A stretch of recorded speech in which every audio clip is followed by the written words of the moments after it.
everyone, and welcome back to the channel for another Star Trek Sunday. Today you can join me as I time travel all the way back to the 1990s to the classic 5-inch scale Playmates Star Trek line. And I'm going to be focusing on a particular favourite this week, which is the Cage mini-series. And I say mini-series because this was a special collection of just 4 figures tied in to the pilot episode of Star Trek. And whilst the 4 characters slash figures that were produced are by no means exhaustive, there's plenty of other characters they could have brought to this wave, what we have here is pretty definitive in terms of capturing the key characters from this all-important episode.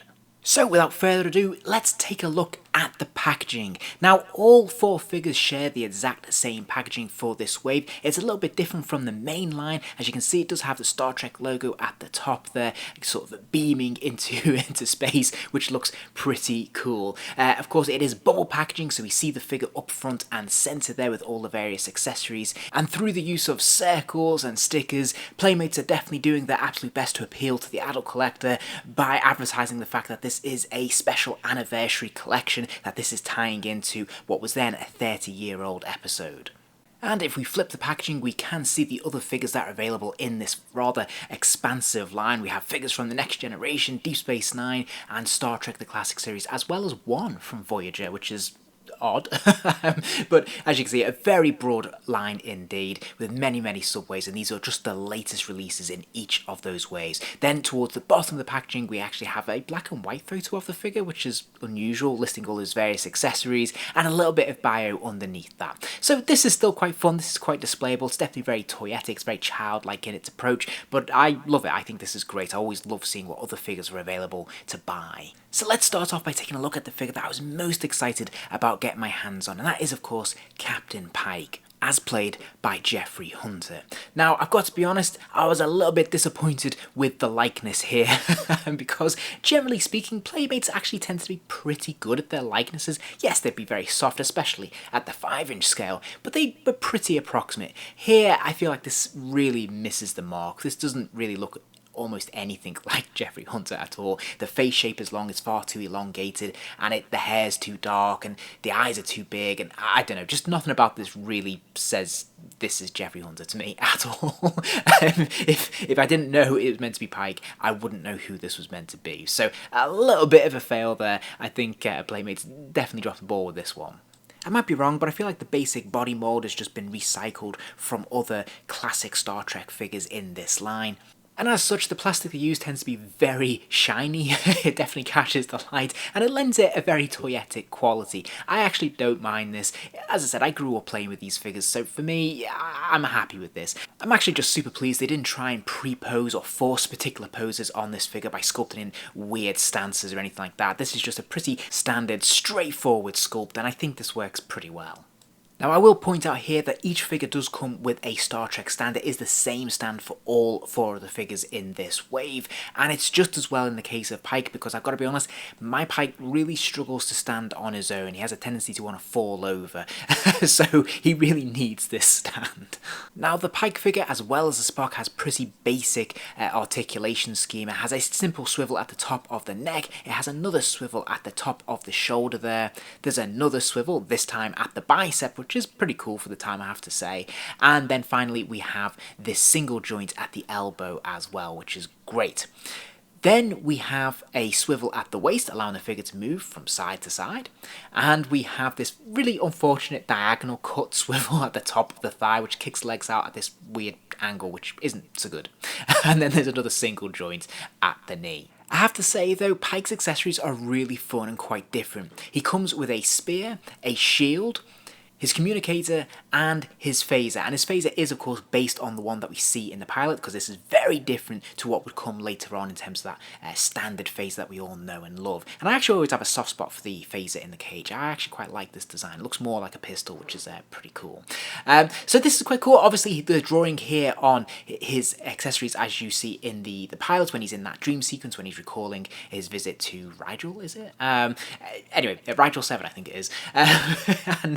And that's very cool that they actually bothered to give him these accessories. Now, as ever, the downside with these accessories is that whilst they're very nicely sculpted, they apply no paint to them whatsoever, and that's really tragic. It's such a shame that they wouldn't just go that extra mile, because that would make all the difference. It's also worth pointing out, because the packaging certainly does, that each of these figures comes with a trading card, a Skybox trading card celebrating the anniversary. So of course, Captain Pike comes with his own Captain Pike card, but you can see the other cards that come with each of these figures here as well.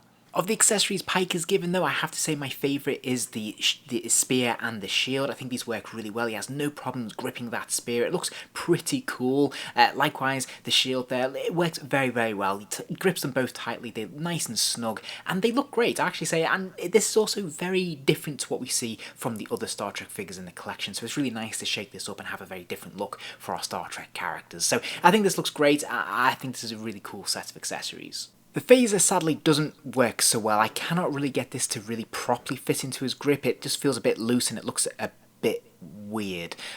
So this doesn't work quite as well. But on the flip side, he has no problems holding his communicator. This looks to be roughly to scale, and this is a nice snug grip. So this works fine. Okay, so next up we have Mr. Spock, and I must admit I was quite excited to get my hands on this figure because up until this point I haven't owned a 5-inch scale figure of Spock from the classic series, so this is pretty cool for me. Now, as you're probably aware, Spock had a very slightly different look and a slightly different demeanour in The Cage. And I think to Playmates' credit, they have tried to capture that, at least certainly in the costume. They definitely have that high collar there, which with the frills, which I think works pretty well. And I'm not sure if this is a completely different sculpt to the one they were using already for their classic Spock. I'm not sure about that, but I do feel like they've done a decent attempt at adding some of the eyeshadow around the top of the eyes there, and the pointed eyebrows definitely seem to be more pronounced, which is a good attempt, I think. And I think overall this works much better as a likeness. This is much closer to Leonard Nimoy than the Pike was to Jeffrey Hunter. As with the Pike, the body mold does seem to be very shiny in terms of the plastic they've used, but as I've said, I have no issues with this. I like the little details. I love that the badge is sculpted in there and they've used some gold paint, and all in all, this works pretty nicely for me. I think this is a fine sculpt for Spock. And then of course if we look at the legs, these actually do seem to be different to Pike's. They're not just simply using the same mould over and over again, which is great. There is some individuality and distinction to them, and Spock definitely has a much better time of standing freely. He doesn't need his stand, but of course it helps to have it. In terms of accessories, Spock comes with a few unusual items. In fact, I'm not entirely sure what they all are. So he has this contraption here, which I feel like I should know what this is. I feel like it's a bit of engineering equipment or something. I'm not quite sure. Equally odd, he does come with a toolbox. It's been a long time since I've seen The Cage, but I don't remember him carrying this around, but I could be... Obviously, I must be mistaken. What is interesting, though, he does come with a phaser, which is, unfortunately I haven't included here because I've lost mine. Sorry about that. But he does come with this communicator, and the thing you'll notice here is that this communicator actually has the added paint apps of that gold outer casing, that grille, which makes all the difference. Doesn't this look so much better than the purple one we just saw in Pike's hands? This just looks so much more authentic, and it just makes a world of difference, even though it's the same mould. And all things being equal, I have to say, for me, Spock is one of the standouts of this set. I just really like this figure. I like the articulation, which is exactly the same as Pike's, of course. But I just like the overall presentation of the figure. I think it works very well, and he stands freely on his own. And yeah, he's a nice, solid addition to this line. Okay, next up we have the Talosian Keeper, and I have to say this is probably my favourite of this wave, simply because I've always had a soft spot for this alien. Of all the aliens in Star Trek, this left such a big impression on me as a kid. There was something very disturbing and creepy about the Talosians.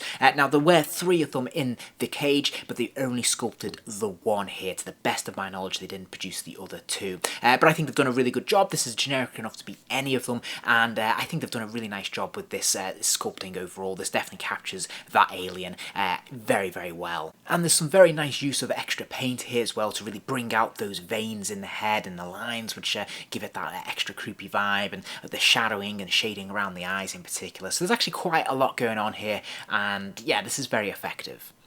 Now, owing to the oversized robes this character wears, the sculpt is absolutely unique. This is a brand new body mold for this character. Now, we have seen other robed characters, such as Q, for example, but this obviously has the added grainy texture of that crisscross pattern. So I think this is brand new here. This looks really well. It's very nicely painted in terms of the silver paint. It's almost like a metallic sheen. It catches the light very nicely, and I really like that medallion that they've got around the neck as well. As you might expect, this figure has no issue standing freely. He's perfectly balanced. He has very flat feet owing to the sandals that he wears, so you'll have no issues standing this guy up. This figure is much more restricted in its articulation, so I thought I would run through it very quickly to point that out. He does have a swivel at the neck, so we can spin the head all the way around. Of course, there's still the same swivel at the top of the shoulder there, allowing the arms to lift up and out, but what you will notice is that there is a hinge still in lower arm, but you can't really do an awful lot with it, and I think there is a bicep swivel there as well. Finally, there is one more swivel at the top of the foot there, allowing that foot to rotate around, but again, what are you going to do with this? I'm not entirely sure. It feels pretty redundant. Accessories wise, the keeper comes with what looks like a candlestick, but maybe it's a goblet, I'm not quite sure. What is a pretty evil looking screwdriver, but again, I'm sure some kind of pro technology. Forgive me, it has been a long time since I saw the cage. But what I do really like is this fantastic image here, the display piece that goes on the wall, showing an actual image, a sticker of Jeffrey Hunter's Captain Pike. This is fantastic. I think this is a really cool accessory. And the keeper doesn't have much trouble holding these accessories in his left hand. The right hand doesn't seem to grip quite so well, so I tend to stick them in this hand here, and they work perfectly fine. Now, the best of these accessories is that wall-mounted image, but that's really a world-building piece. It's not something you're going to want to stick in the hands of the Telosian keeper, so in that sense, it probably feels a little bit redundant.